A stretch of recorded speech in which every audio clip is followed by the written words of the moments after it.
જય માતાજી, નમસ્કાર મિત્રો, હું છું દિવ્યરાજ સિંહ, તમારું સ્વાગત કરું છું મોટાભાઈ ફાઇનાન્સ ચેનલમાં। તો મિત્રો, આજનો આપણો ટોપિક છે, એક મહત્વનો ટોપિક લઈને હું આવી ગયો છું ક્રેડિટ કાર્ડ વિશે। જી હા મિત્રો, આજના સમયમાં ક્રેડિટ કાર્ડ મહત્વનું એક ઉપયોગી સાધન કેમ કહેવાય ને કે થઈ ગયું છે। તો આજે હું તમને જણાવીશ ક્રેડિટ કાર્ડ શું છે, તે કેવી રીતે કામ કરે છે, બરાબર છે, અને ક્રેડિટ કાર્ડના ફાયદા, ક્રેડિટ કાર્ડના નુકસાન, અને તમારી પાસે જો ક્રેડિટ કાર્ડ છે તો તમે તે અને કેવી સારી રીતે ઉપયોગ કરી શકો છો કે જેના લીધે તમારે કોઈ એમાં પ્રોબ્લેમ અંત સુધી બન્યા રહેજો, કારણ કે આ વિડીયો તમારા નાણાકીય જીવન માટે બહુ સારી રીતે ઉપયોગ થઈ શકે એમ છે। તો ચાલો વિડીયો શરૂ કરીએ। તો મિત્રો, વિડીયોમાં આપણે જાણીશું ક્રેડિટ કાર્ડ। ક્રેડિટ કાર્ડ એટલે શું? તો ક્રેડિટ કાર્ડ એટલે એક નાણાકીય સાધન છે। ક્રેડિટ કાર્ડ એ એક નાણાકીય સાધન છે જે બેંક અથવા નાણાકીય સંસ્થા તમને આપી શકે છે, પ્રોવાઈડ કરી શકે છે, બરોબર છે, કે ભાઈ ક્રેડિટ કાર્ડ એ તમને ડેબિટ કાર્ડ જેવું જ લાગે, સેમ ટુ સેમ। હું તમને જણાવતો હતો કે ડેબિટ કાર્ડ અને ક્રેડિટ કાર્ડમાં સામાન્ય તફાવત છે, તે હું તમને જણાવું। બંને તમને સેમ લાગશે, ક્રેડિટ કાર્ડ અને ડેબિટ કાર્ડ બંને તમને સેમ લાગે, આ તો સેમ જ છે, બરાબર છે। એમાં તફાવત બીજો કંઈ નથી કે ડેબિટ કાર્ડ એટલે તમારા પૈસા, જે તમારા એકાઉન્ટમાં પૈસા છે તે તમે યુઝ કરી શકો છો, એને ડેબિટ કાર્ડ કહેવાય। પણ બેંક તમને અથવા નાણાકીય કોઈ સંસ્થા તમને ક્રેડિટ કાર્ડ આપે તો એ તમને અમુક ટકા રકમ ઉછીના પૈસા યુઝ કરવા માટે આપે, એને ક્રેડિટ કાર્ડ કહેવાય, બરાબર છે। અને એ ક્રેડિટ કાર્ડ કેવી રીતે યુઝ થાય છે તે હું તમને જણાવું। ક્રેડિટ કાર્ડ તમારી ખરીદી, શોપિંગ માટે, બરાબર, પછી કોઈ પણ ટિકિટ બુકિંગ છે, ટ્રાવેલિંગ માટે, કે પછી તમારા કોઈ પણ ખર્ચા માટે ક્રેડિટ કાર્ડ ઉપયોગી હોઈ શકે છે, ઉપયોગી નીવડી શકે છે, બરાબર છે।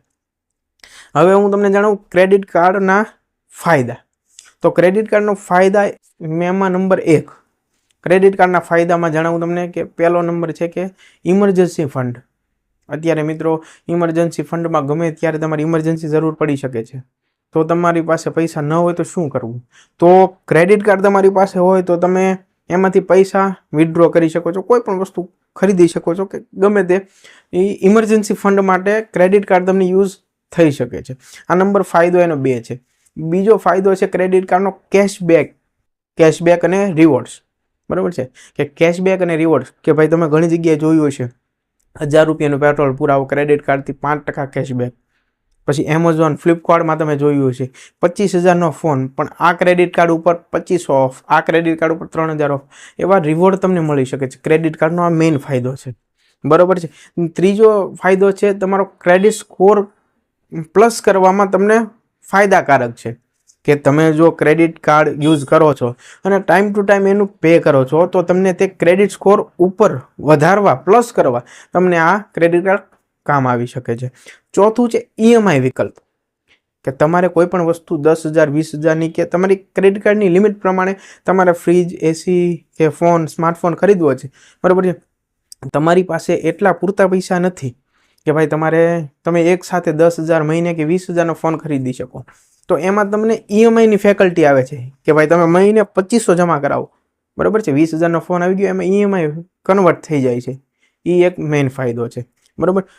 પાંચમો ફાયદો છે ટ્રાવેલિંગ અને ટિકિટ બુકિંગ ઉપર, કે ભાઈ તમે કોઈ પણ જગ્યાએ ટ્રાવેલિંગમાં જાઓ, તમારે ક્રેડિટ કાર્ડ હોય તો લોન્જ ફ્રી આવે છે, બરાબર, જમવાનું, ટિકિટ ઉપર ડિસ્કાઉન્ટ મળે છે, એ એક ફાયદો છે।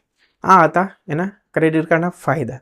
તો મિત્રો, હવે આપણે જાણીશું કે ક્રેડિટ કાર્ડ ફાયદા છે, ક્રેડિટ કાર્ડના ફાયદા છે ને એટલા નુકસાન પણ છે।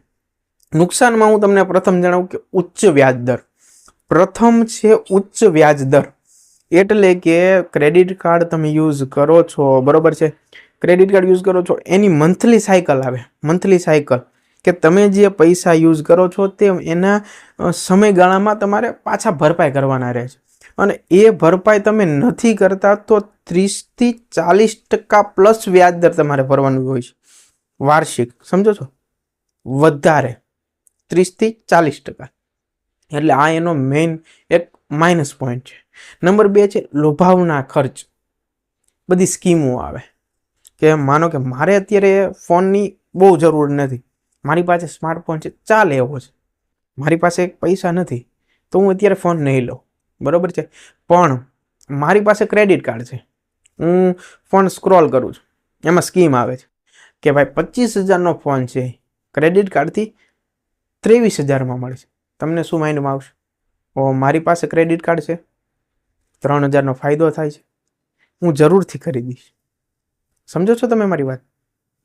કે આ વસ્તુ કેવી થાય, મારે ઓછી જરૂર હોવા કરતાં પણ વધારે ખર્ચો કરી નાખો, બરાબર. એટલે આ એનો એક માઇનસ પોઈન્ટ આ પણ છે, બરાબર. ત્રીજું છે છુપાયેલા ખર્ચા, બરાબર. છુપાયેલા ખર્ચા એટલે કે ક્રેડિટ કાર્ડમાં હાઇડન ચાર્જીસ હોય છે કે જે તમને આગળ બતાવવામાં નથી આવતા, બરાબર. એ ખાસ જાણવા જેવા હોય છે કે તમે કેટલા પૈસા યુઝ કરો. માનો કે તમારે 30,000ની લિમિટ છે, તમે 30,000ની લિમિટ યુઝ કરો, એના પછી તમારે કેટલું વ્યાજ ચૂકવવું પડે છે, શું કરવું પડે છે, કે તમે આટલા ટાઈમમાં આટલું નહીં ચૂકવો તો કેટલો ખર્ચ થાય, એની વાર્ષિક ફી શું છે, આ તમે જાણી એપ્લાય કરો. ક્રેડિટ સ્કોર ડાઉન મતલબ કે જેવી જ રીતે તમે મંથલી સાયકલમાં પેમેન્ટ કરો છો ટાઈમ ટુ ટાઈમ, તો એ તમારો ક્રેડિટ સ્કોર ઉપર લઈ જાય છે. એવી જ રીતે તમે થોડા પણ ચૂક્યા, બરાબર છે, મંથલી સાયકલમાં પેમેન્ટ કરવામાં, તો તમારો તે ક્રેડિટ સ્કોર ડાઉન પણ કરી શકે છે. મિત્રો યાદ રાખજો આ વસ્તુને, બરાબર. તો તમને વિડીયો ગમ્યો હોય તો તમારા મિત્રો સાથે લાઈક કરો, સબસ્ક્રાઈબ કરો. મળીએ નવા વિડીયોમાં, ત્યાં સુધી રજા આપો. ધન્યવાદ. જય માતાજી.